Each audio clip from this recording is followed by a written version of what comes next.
Saludos cordiales, soy el profesor Héctor Monasterios. Iniciamos una nueva unidad de estudio de la fisiología, programa de enfermería. Esta es la primera unidad que corresponde al segundo bloque de evaluación. Estoy hablando de la unidad 5, fisiología del sistema cardiovascular.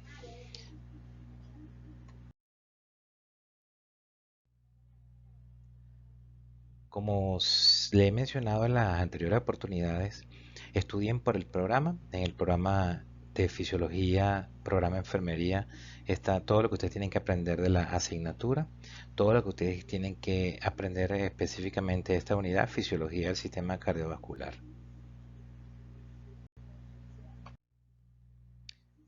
Les presento en esta lámina el temario de la unidad 5, de forma resumida, con los títulos de cada una de las subunidades o temas que comprende esta unidad 5. Ellos son anatomía funcional del sistema cardiovascular, mecanismo fisiológico de la actividad eléctrica del corazón, fisiología de la bomba cardíaca, fisiología del sistema vascular y mecanismos de regulación cardiovascular. Cabe acotar en este punto que la unidad 5 tiene dos evaluaciones cortas que corresponden a las dos prácticas de sistema cardiovascular.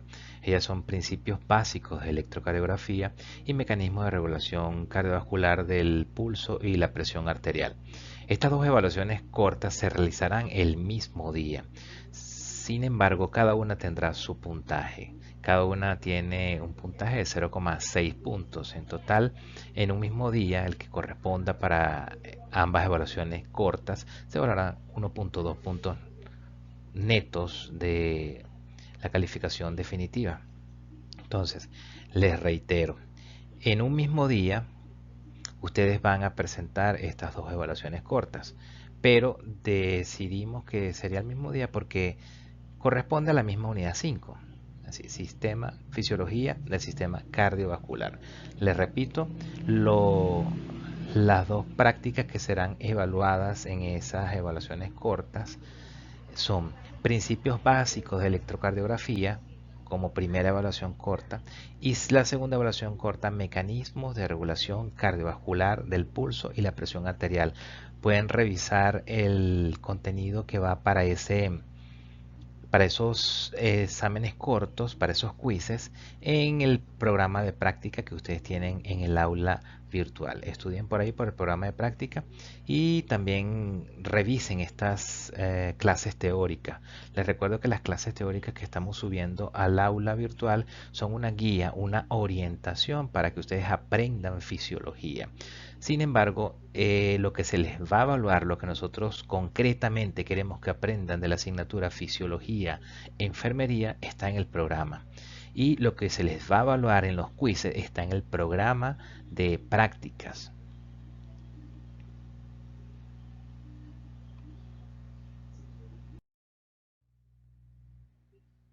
Muy bien, entramos entonces en materia del tema que nos corresponde para la presente clase, que es anatomía funcional del sistema cardiovascular. Comencemos con epidemiología. Vemos este diagrama de tortas en el cual se observa que el mayor porcentaje de afectación del sistema cardiovascular corresponde a las cardiopatías isquémicas, más de un 50%. Específicamente 53,6% de todas las patologías cardiovasculares corresponde a cardiopatía isquémica. En segundo lugar está la cardiopatía dilatada de etiología no isquémica. Cuando hablo de etiología, tienen que saber que estoy hablando de causa. Es decir, cardiopatía dilatada, un corazón grande que se dilató o que aumentó de tamaño como consecuencia de una patología distinta a la isquemia.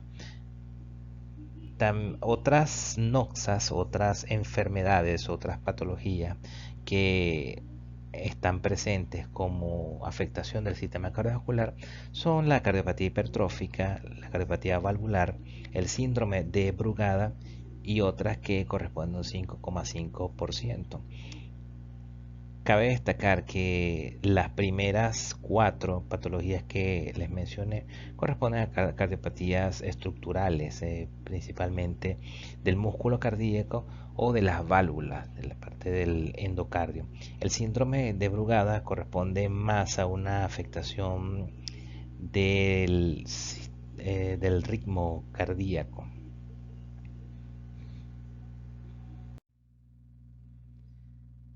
El sistema cardiovascular, su principal función es el de ejercer como bomba cardíaca. Es decir, el corazón expulsa la sangre que requiere todo el organismo. Recordemos cuando vimos fisiología del tejido sanguíneo que la sangre transporta principalmente oxígeno. Recordemos que ese oxígeno está en la hemoglobina, se une a la hemoglobina y la hemoglobina a su vez es parte del eritrocito, conocido también como glóbulo rojo o hematíe. Es importante que ustedes, como estudiantes de enfermería, conozcan estos nombres a los cuales se le da al glóbulo rojo: hematíe, eritrocito, glóbulo rojo. Y que sepan que la hemoglobina es la proteína que transporta el oxígeno. En consecuencia, la sangre transporta oxígeno. Y el músculo que bombea la sangre a lo largo de todo el organismo es el músculo cardíaco, principalmente el ventrículo izquierdo, que es el que tiene la mayor fuerza de propulsión.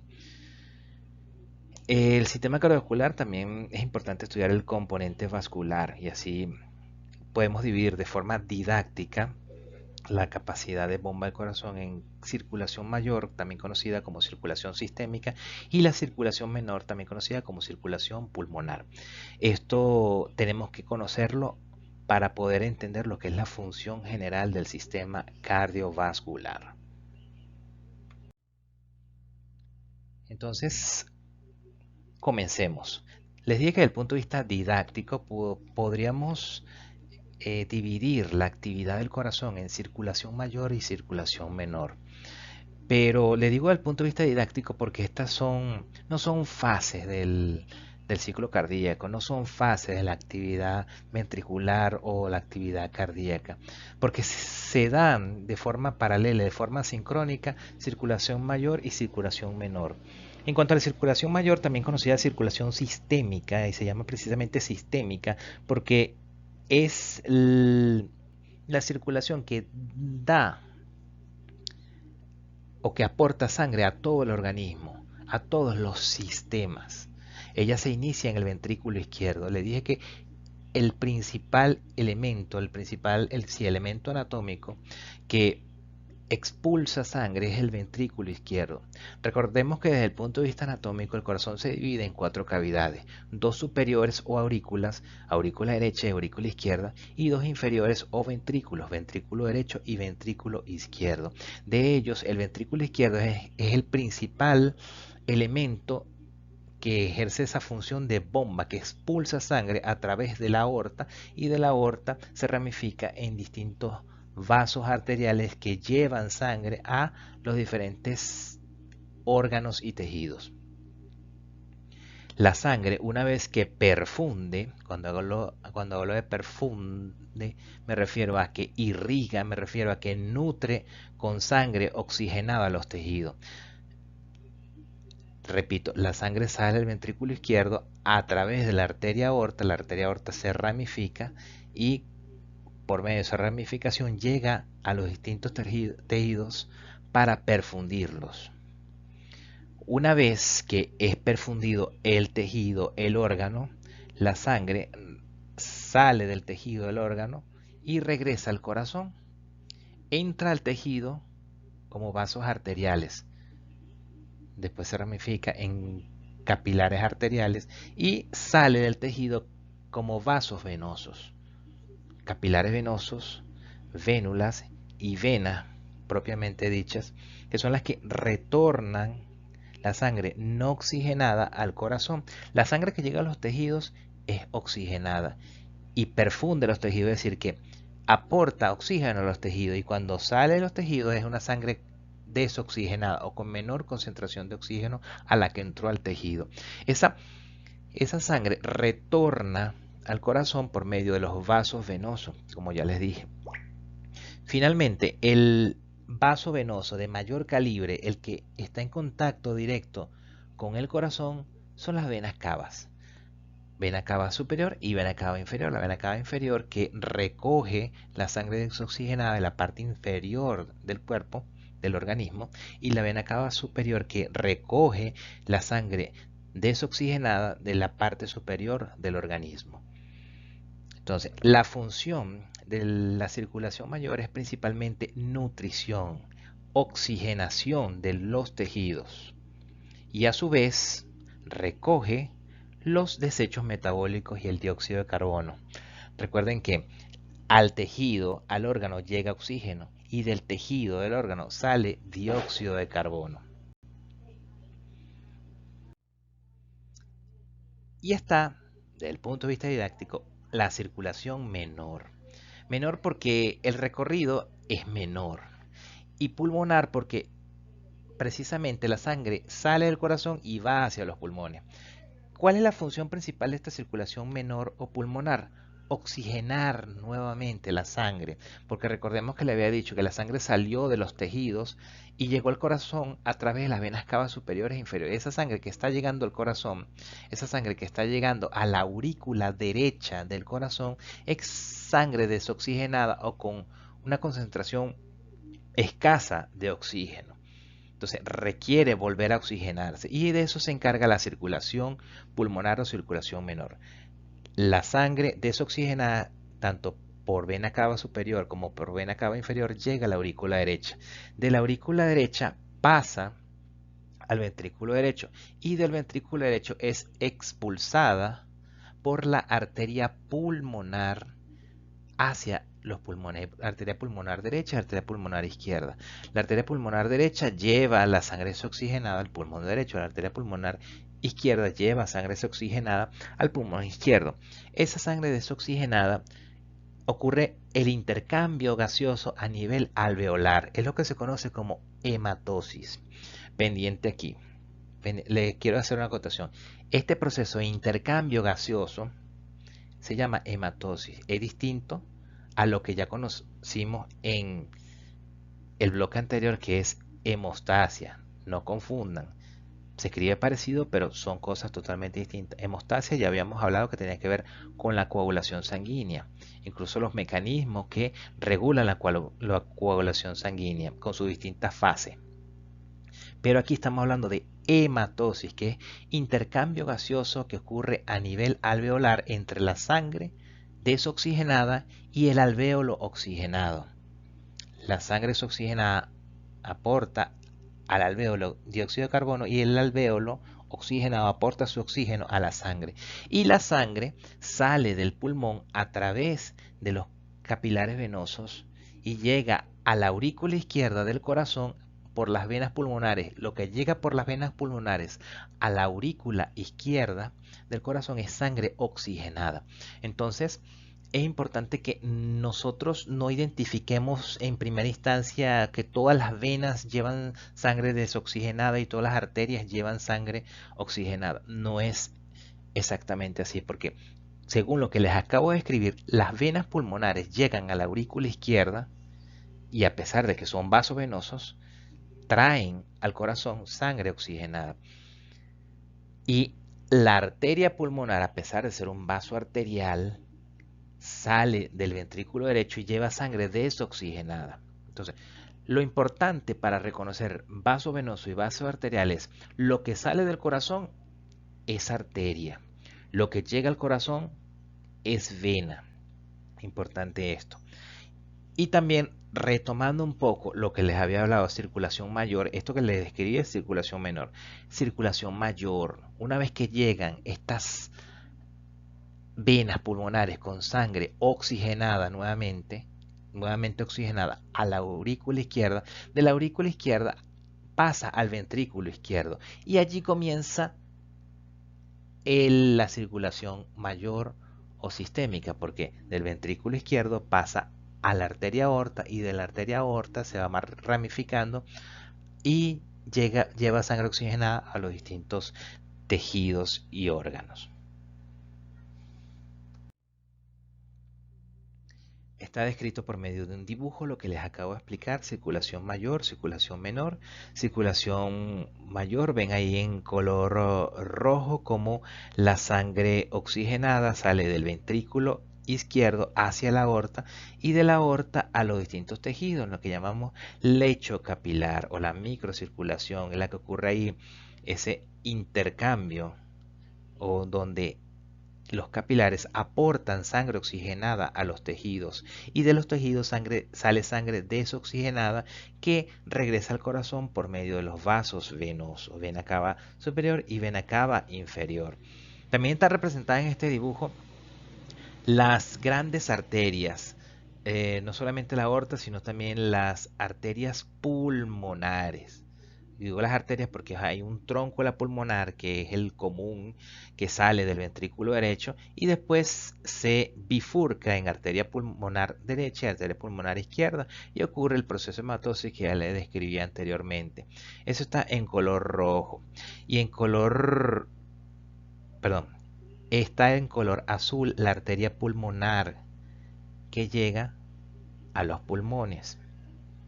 Está pintada en color azul a pesar de ser un vaso arterial porque lleva sangre desoxigenada, y en color rojo saliendo de los pulmones los capilares pulmonares en color rojo traen sangre oxigenada nuevamente al corazón, específicamente a través de las venas pulmonares.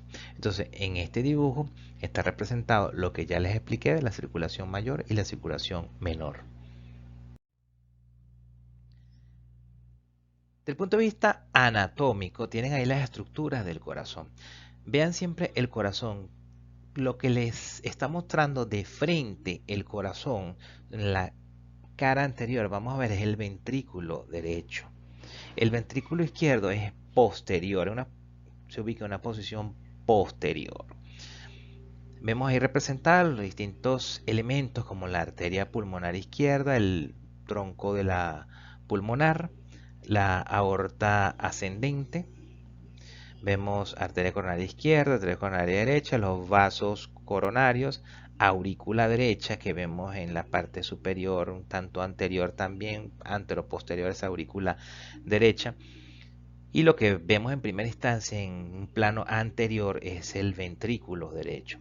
Se hace a su mano derecha está un corte coronal del corazón, en el cual se visualizan mejor las distintas cavidades, dos superiores o aurículas y dos inferiores o ventrículos. Está teñido en color azul las cavidades derechas, a las cuales llega la sangre desoxigenada a través de la vena cava inferior y la vena cava superior. Ya hablamos lo que era la circulación pulmonar, del ventrículo derecho pasa la arteria pulmonar y de la arteria pulmonar a los pulmones para ocurrir la hematosis. Y del lado izquierdo están las cavidades izquierdas, tanto aurícula izquierda como ventrículo izquierdo, las cuales contienen sangre oxigenada. La sangre oxigenada que le llega a la aurícula izquierda a través de las venas pulmonares y de ahí desciende hacia el ventrículo izquierdo y del ventrículo izquierdo sale la sangre eyectada hacia la arteria aorta. Vemos también otros elementos como el sistema eléctrico de conducción en ese corte coronal, el sistema de conducción que parte del nodo sinusal ubicado en la desembocadura de la vena cava superior en la aurícula derecha. Posteriormente el orificio auriculoventricular izquierdo, el fascículo de His, rama izquierda de las de His y rama derecha de las de His. Este sistema de conducción eléctrica es importante, antes que abordemos con especificidad cada uno de estos elementos del sistema de conducción eléctrica, que el corazón transmite electricidad. La electricidad es lo que permite la contracción. Entonces, primero es el fenómeno eléctrico, la conducción eléctrica a través del sistema de conducción, y esa conducción eléctrica es la que permite el evento mecánico, es decir, la contracción del músculo cardíaco. Entonces, cuando hablamos de bomba cardíaca, debemos estudiar el músculo cardíaco, su componente fibroso y el sistema de conducción eléctrica. Al hablar del componente muscular, recordemos la unidad funcional del músculo cardíaco, la sarcómera. Hagamos un poco de memoria lo que se estudió en histología, la sarcómera.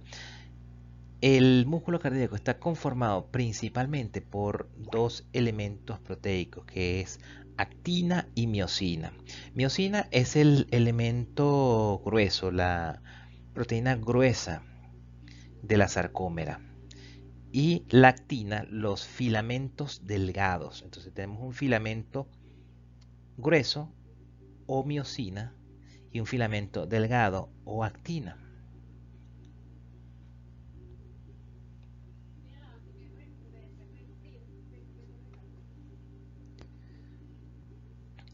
Toda esta es la sarcómera. Vemos aquí a mayor escala el filamento grueso o miosina.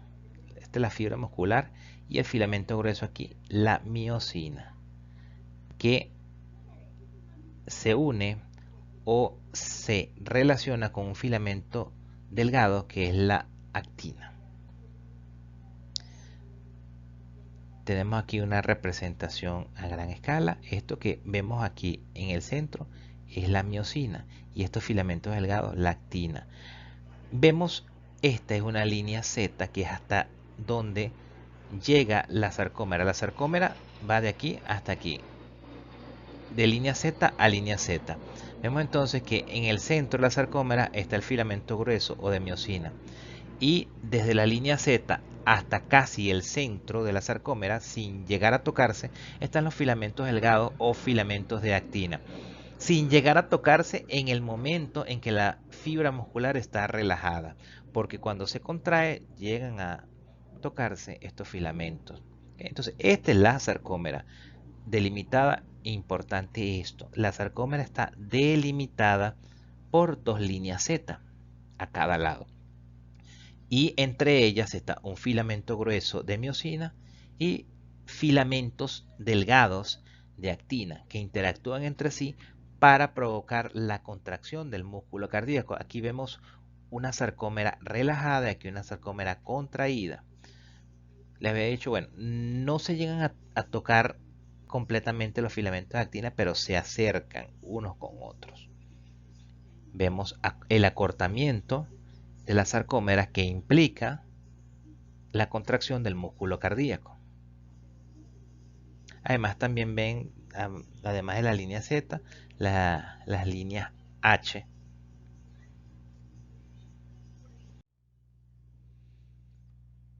A mayor escala, vemos aquí lo que ya les representaba, el filamento grueso o miosina y los filamentos finos o de actina a cada lado que parten de la línea Z hacia el centro de la sarcómera sin llegar a tocarse. Esta es una sarcómera en relajación, esta es una sarcómera en contracción.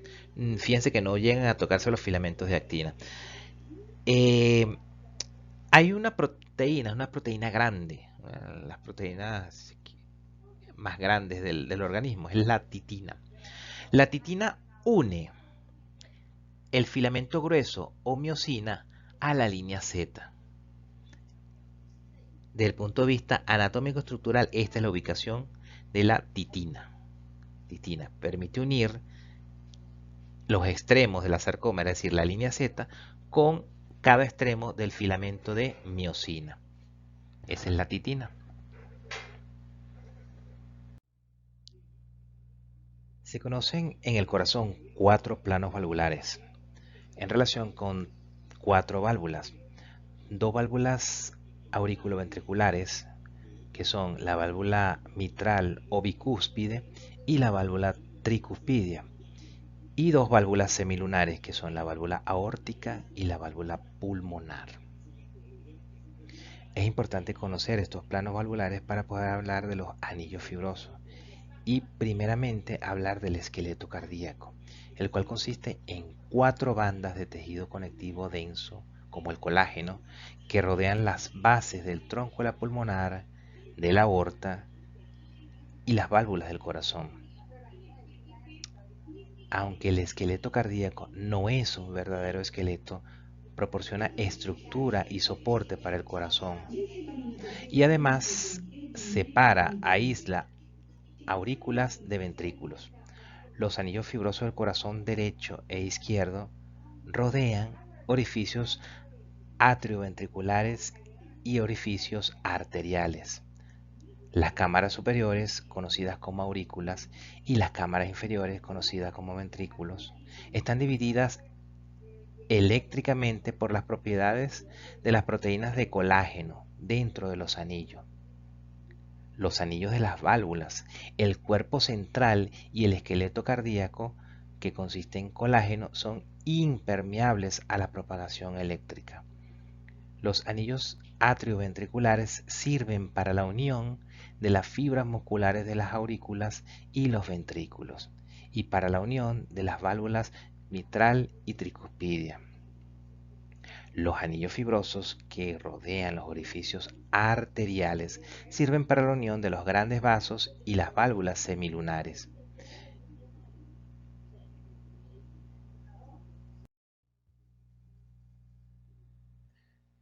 En cuanto al componente muscular del corazón, tenemos representado en esta lámina principalmente 4 músculos: el músculo bulboespiral superficial, el músculo bulboespiral profundo, músculo sinoespiral superficial, el músculo sinoespiral profundo.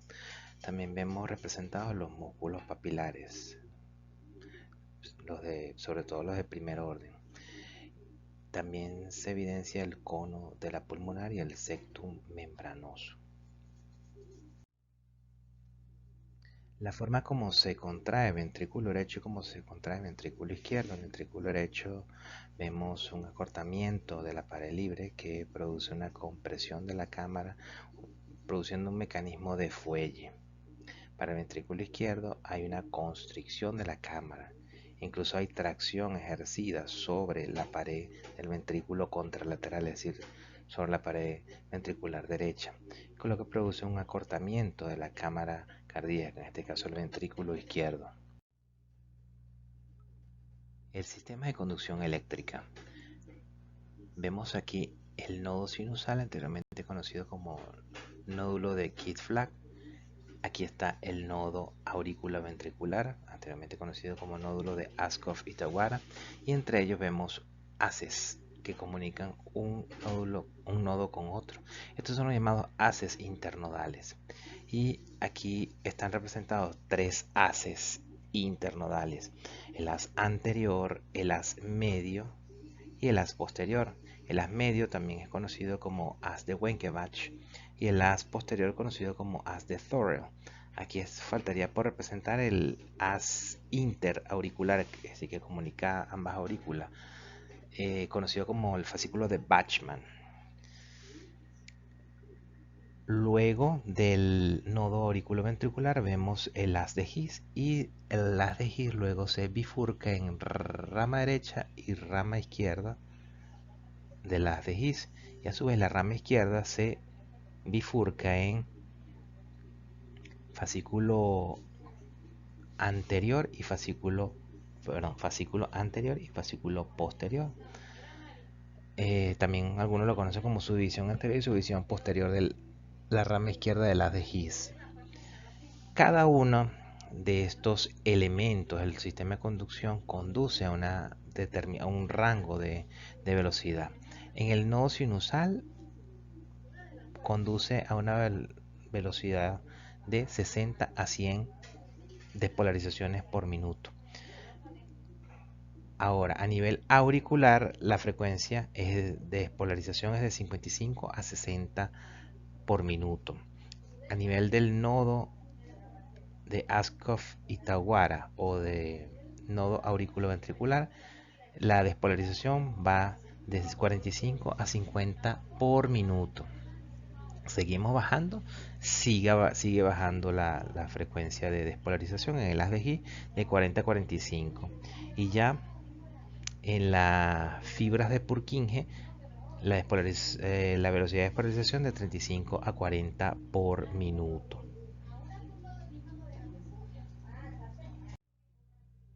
Vemos aquí resumido de manera esquemática lo que es tanto la circulación mayor como la circulación menor.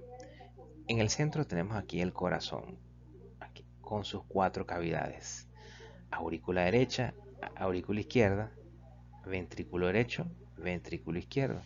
Los ventrículos separados por su tabique interventricular, las aurículas separadas por su tabique interauricular o interatrial.